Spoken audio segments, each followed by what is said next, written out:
The morning sun cast long shadows across the manicured gardens of Windsor Castle as Queen Camilla made her way through the corridors toward the breakfast room.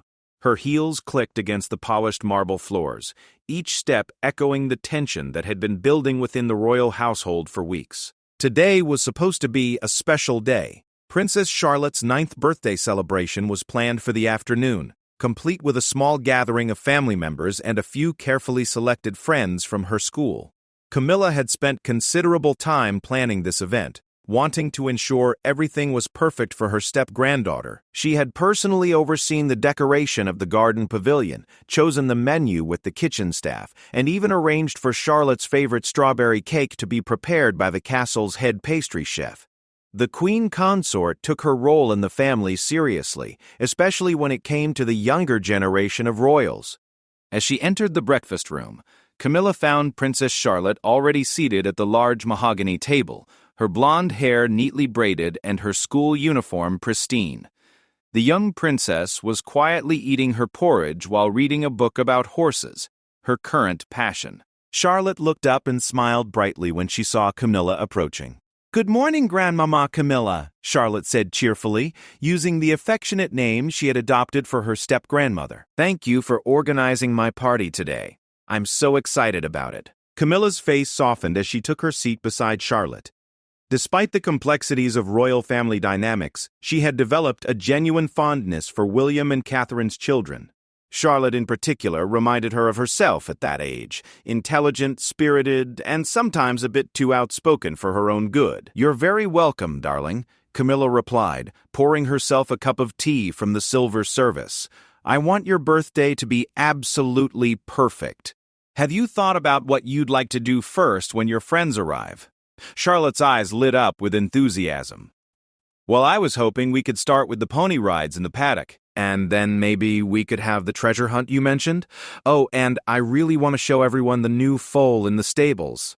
She's so beautiful, and I've been helping the grooms take care of her." The conversation continued pleasantly as they discussed the day's plans. Camilla found herself genuinely enjoying Charlotte's company. The young princess had a natural curiosity about everything around her, and asked thoughtful questions about the castle's history, the horses, and even about Camilla's own childhood experiences. However, as the morning progressed, subtle signs of tension began to emerge. Charlotte, despite her young age, was remarkably perceptive about the adult world around her. She had noticed the hushed conversations between staff members, the way certain family members seemed to avoid each other during recent gatherings, and the general atmosphere of unease that had settled over the royal household in recent weeks. The source of this tension was complex and multifaceted. There had been ongoing disagreements about various aspects of royal protocol and family responsibilities.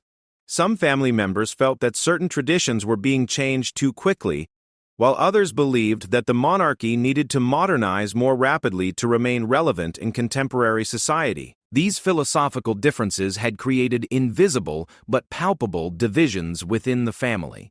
Charlotte, being naturally inquisitive, had begun asking questions about these tensions. She had noticed that some family members who used to visit regularly were now conspicuously absent from family gatherings. She had overheard fragments of heated conversations between adults, though she didn't fully understand their context. During breakfast, Charlotte began to probe gently about these observations.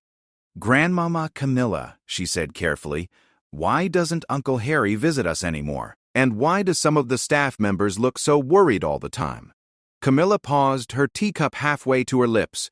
These were precisely the kinds of questions that the adults in Charlotte's life had been hoping to avoid. The situation with Prince Harry and Meghan remained a sensitive topic within the family, and the various pressures facing the monarchy were not subjects that a 9-year-old should have to concern herself with. "Darling," Camilla said gently, "sometimes adults have disagreements, just like children do. But that doesn't mean we love each other any less.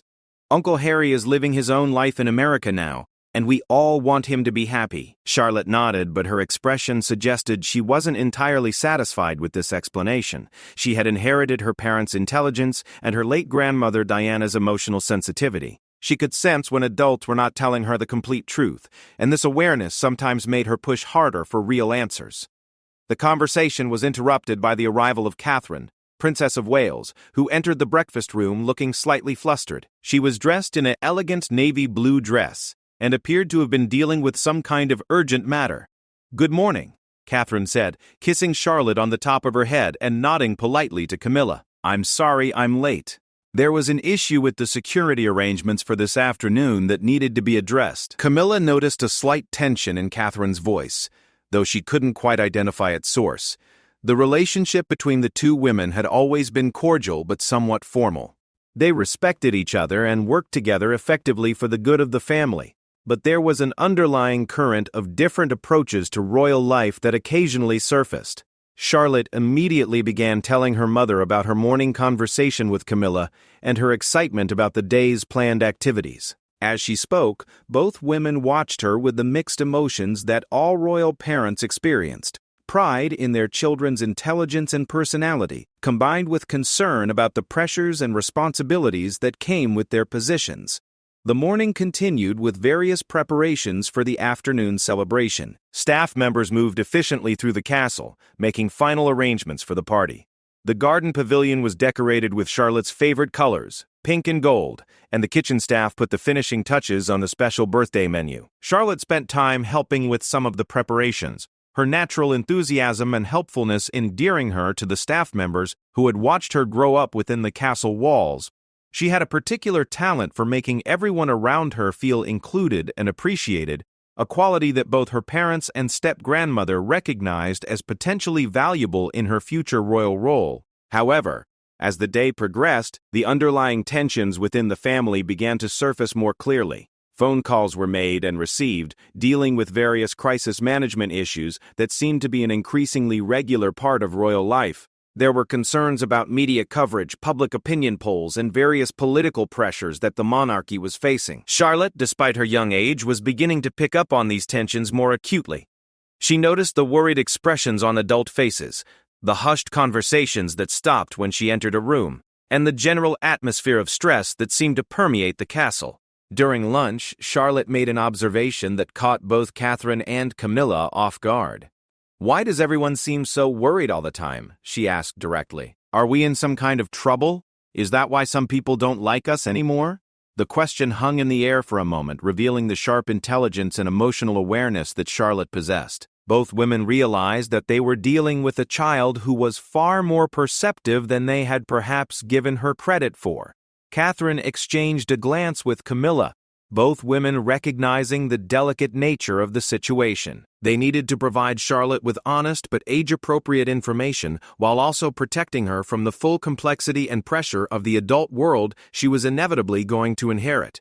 The afternoon birthday celebration was approaching, and with it the gathering of family members and friends that would bring together various personalities and perspectives under one roof. The stage was being set for an afternoon that would prove to be far more eventful and revealing than anyone had anticipated.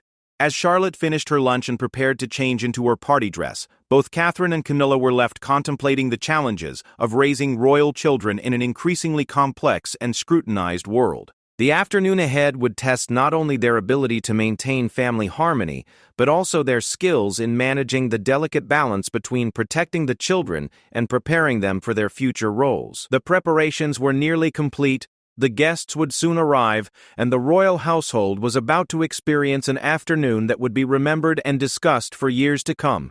The seeds of the explosive confrontation that would later shock everyone present were already being sown in the complex web of family relationships, personal pressures, and institutional expectations that defined life within the modern British monarchy.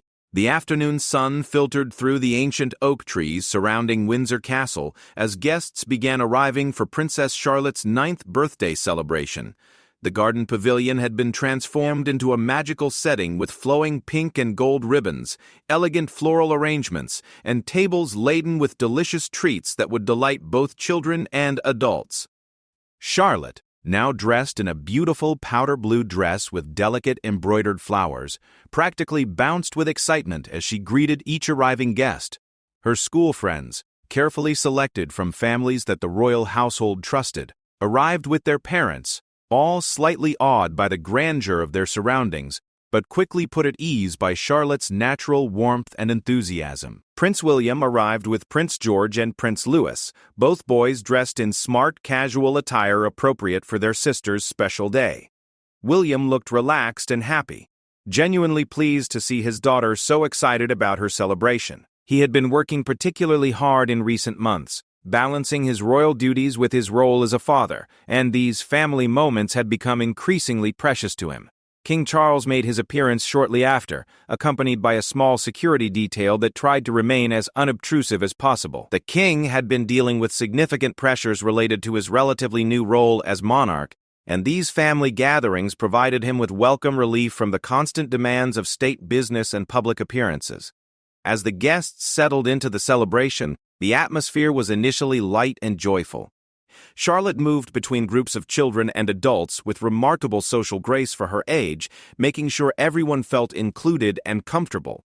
She had inherited her mother's natural diplomatic skills and her late grandmother Diana's ability to connect with people from all walks of life. The afternoon's activities began with the planned pony rides in the castle's paddock. Charlotte took particular delight in introducing her school friends to her favorite horses, sharing stories about each animal's personality, and demonstrating her growing expertise in horsemanship. Her passion for horses was evident to everyone present, and it was clear that this interest was becoming a significant part of her identity. Camilla watched from a comfortable chair under the pavilion, genuinely enjoying Charlotte's happiness and the success of the celebration she had worked so hard to organize. She felt a deep sense of satisfaction seeing the young princess surrounded by friends and family, experiencing the kind of normal childhood joy that was sometimes difficult to achieve within the constraints of royal life. However, as the afternoon progressed, subtle undercurrents of tension began to emerge among the adults present. There were ongoing concerns about various aspects of royal protocol and family responsibilities that had been simmering beneath the surface for months. These issues had nothing to do with Charlotte's birthday celebration specifically, but the gathering of family members inevitably brought these tensions into closer proximity. Catherine had been dealing with increasing pressures related to her royal duties and the constant scrutiny that came with her position. Recent media coverage had been particularly challenging, with various commentators questioning everything from her parenting choices to her approach to royal engagements. The stress of maintaining a perfect public image while raising 3 young children in the spotlight was beginning to take its toll. The royal staff members present were also aware of these underlying tensions, though they maintained their professional demeanor throughout the celebration. The castle's head of security had briefed his team about the need for extra vigilance, not because of any specific threat, but because of the general atmosphere of heightened scrutiny that the royal family had been experiencing. Charlotte, despite her youth, was remarkably perceptive about the adult dynamics around her. She had spent her entire life observing the subtle interactions between family members, staff, and visitors, developing an almost intuitive understanding of social undercurrents that was sometimes startling in someone so young. During the treasure hunt activity that Camilla had organized, Charlotte demonstrated her natural leadership abilities by helping the younger children solve clues while encouraging the older ones to assist their younger friends. She moved through the gardens with confidence and joy, but occasionally paused to observe the adults watching from the sidelines. The birthday cake ceremony was scheduled for late afternoon, and as that moment approached, everyone gathered around the beautifully decorated table in the center of the pavilion. The strawberry cake, Charlotte's favorite, was a masterpiece created by the castle's pastry chef, decorated with delicate sugar flowers and topped with 9 elegant candles. As Charlotte prepared to blow out her candles, she was asked to make a wish. She closed her eyes tightly, her expression becoming unusually serious for a moment. Those watching wondered what the young princess might be wishing for on this special day. Later, some would speculate that her wish might have been related to the family harmony that seemed increasingly elusive in recent months. The cake cutting proceeded smoothly, with Charlotte expertly wielding the silver knife under her father's guidance while photographers captured the moment for the official family archives. The cake was delicious, and everyone present seemed to be genuinely enjoying themselves as the celebration continued into the early evening. However, it was during this seemingly peaceful moment that the first signs of the brewing confrontation began to appear. Charlotte, emboldened by the joy of her birthday and perhaps feeling more confident than usual, began asking more direct questions about the family situations that had been puzzling her. She approached Camilla during a quiet moment when they were standing together near the garden's rose bushes. "Grandmama Camilla," she said in her clear, direct way, "I've been thinking about what we talked about this morning. I know there are problems in our family that the grown-ups don't want to talk about, but I'm not a little child anymore. I'm 9 now, and I think I should understand what's happening." Camilla was taken aback by the directness of Charlotte's approach. She had hoped that the excitement of the birthday celebration would distract the young princess from the more serious family issues they had discussed earlier. However, Charlotte's determined expression made it clear that she was not going to be easily diverted from seeking answers. "Darling," Camilla said carefully, "some things are complicated, even for adults. We don't want you to worry about things that aren't really your concern right now." Charlotte's response revealed the depth of her frustration with the adults' attempts to shield her from reality. "But it is my concern," she said with surprising firmness. "This is my family too. I can see that people are upset, and I can tell when grown-ups are not telling me the truth. I hear things, even when you think I'm not listening." This conversation was overheard by Catherine, who had been approaching to suggest it was time for Charlotte to thank her guests before they began departing. Catherine's expression showed concern as she realized the direction the conversation was taking. The moment was further complicated by the arrival of several staff members who needed to discuss logistics for the evening and the following day's schedule. The combination of family dynamics, staff responsibilities, and Charlotte's increasingly direct questions was creating a perfect storm of tension. Charlotte, perhaps sensing that the adults were about to change the subject or redirect her attention elsewhere, decided to make her concerns even more explicit. "I know about the arguments," she said clearly. "I know that some people think we should do things differently. I know that Uncle Harry is angry about something, and I know that some people don't like how our family works anymore." The directness of her statements left both Catherine and Camilla momentarily speechless. They had clearly underestimated how much Charlotte had absorbed about the complex dynamics surrounding the royal family. Her intelligence and emotional sensitivity had enabled her to piece together fragments of adult conversations and observations into a surprisingly accurate understanding of the family's challenges. What made the situation even more delicate was the presence of other family members and staff within hearing distance. Charlotte's comments were not being made in private. They were part of a public family gathering where discretion and maintaining appropriate boundaries were essential. The stage was now set for the confrontation that would soon erupt. The combination of Charlotte's determined questioning, the underlying family tensions, and the pressure of maintaining appearances in front of guests and staff was creating an increasingly volatile situation. As the birthday celebration continued around them, the adults present were beginning to realize that they were dealing with a young princess who was far more aware of her family's complexities than they had realized, and who was no longer willing to accept evasive answers to her direct questions about the issues that were affecting everyone she cared about. The tension that had been building throughout the afternoon finally reached its breaking point as Charlotte's birthday celebration moved into its final phase. The young princess, emboldened by her 9th birthday and frustrated by what she perceived as adult evasiveness, had become increasingly direct in her questioning about family matters that the adults preferred to keep private. What happened next would be remembered by everyone present as a moment that revealed the deep complexities and pressures within the modern royal family. Charlotte, standing near the garden pavilion with several family members nearby, decided to make her most direct challenge yet to the adults' attempts to shield her from reality. "I think all the grown-ups are being unfair," Charlotte announced in a voice that was clear enough to be heard by most of the people present.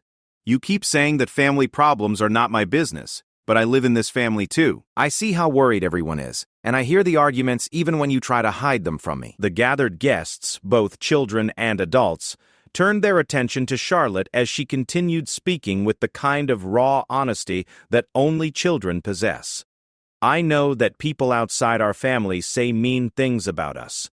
I know that some family members don't visit anymore because of arguments, and I know that everyone is always worried about doing the wrong thing or saying the wrong thing." Catherine moved closer to her daughter, clearly concerned about the direction this public statement was taking. "Charlotte, darling," she said gently, "perhaps we should discuss this privately later. But Charlotte was not ready to be redirected. The frustration that had been building inside her throughout the day, perhaps throughout many recent months, was finally finding expression. "No, Mama," she said with remarkable firmness for a 9-year-old. "I'm tired of everything being a secret. I'm tired of pretending that everything is perfect when it's not." It was at this moment that Queen Camilla, who had been listening with growing concern, made a decision that she would later regret. The pressure of the moment, combined with her own stress about family dynamics and her desire to protect Charlotte from adult burdens, led her to respond more forcefully than the situation warranted. "Charlotte," Camilla said, her voice carrying a sharp edge that surprised everyone present, "that is quite enough. You are behaving inappropriately for a young lady of your position, and you need to stop this nonsense immediately." The word nonsense hit Charlotte like a physical blow. Her young face registered shock, hurt, and then anger in rapid succession. The adults present could see that Camilla's response had struck at something deep within the intelligent, sensitive child who had been trying to understand her place in a complicated world. "It's not nonsense," Charlotte shot back, her voice rising with emotion. "It's my family and my life too. Just because I'm 9 doesn't mean I'm stupid.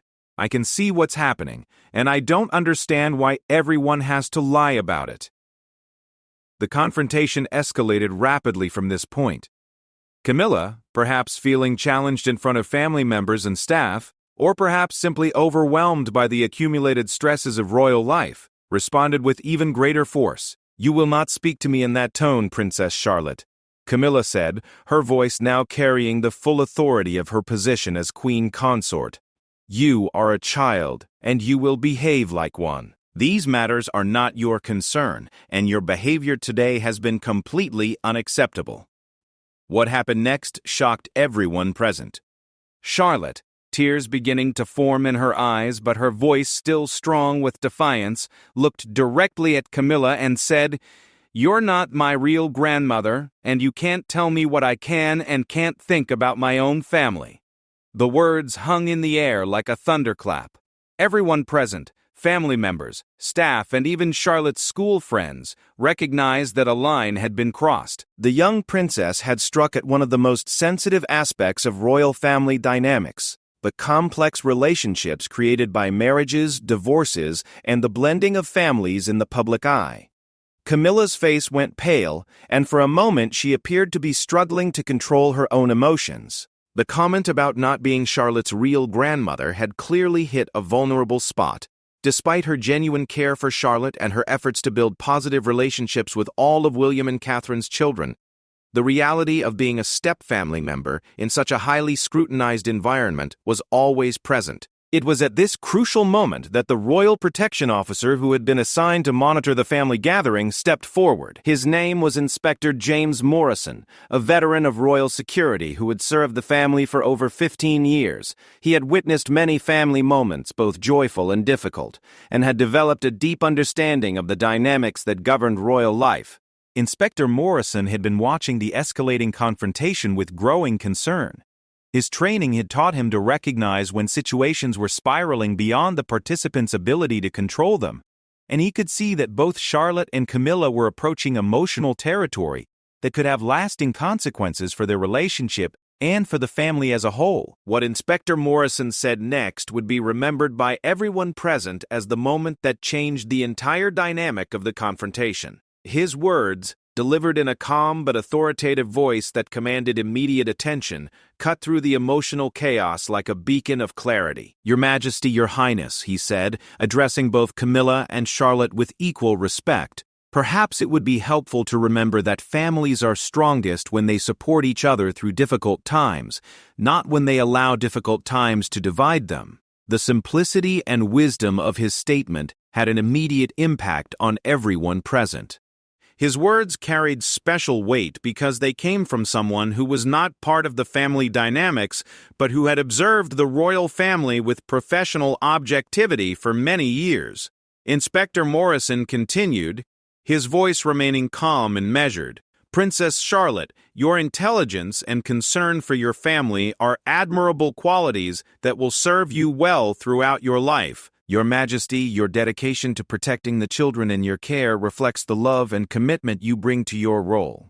The effect of his intervention was remarkable. Both Charlotte and Camilla seemed to pause and take a step back from the emotional cliff they had been approaching. The inspector's words had reframed the confrontation not as a battle between a rebellious child and an authoritarian adult, but as a moment of family stress that required understanding and compassion from all parties. Charlotte was the first to respond to the inspector's words. Her voice was quieter now, though still emotional. "I just want to understand what's happening to our family. I don't like feeling like everyone is keeping secrets from me." Camilla, taking a visible deep breath, seemed to find her composure. "Charlotte," she said, her voice now much gentler than before, "you're right that this is your family too, and you deserve to feel secure and informed about things that affect you. I'm sorry if my reaction made you feel otherwise." The immediate crisis had passed, but everyone present understood that the underlying issues Charlotte had raised were still very real and would need to be addressed thoughtfully and honestly. The young princess had forced the adults in her life to confront the fact that their attempts to shield her from family complexities were not entirely successful, and perhaps not entirely appropriate for someone of her intelligence and emotional maturity. Inspector Morrison's 9 words, "Families are strongest when they support each other through difficult times," had provided a framework for understanding the confrontation not as a failure of family harmony, but as an opportunity for greater honesty and deeper connection between family members who clearly cared deeply about each other.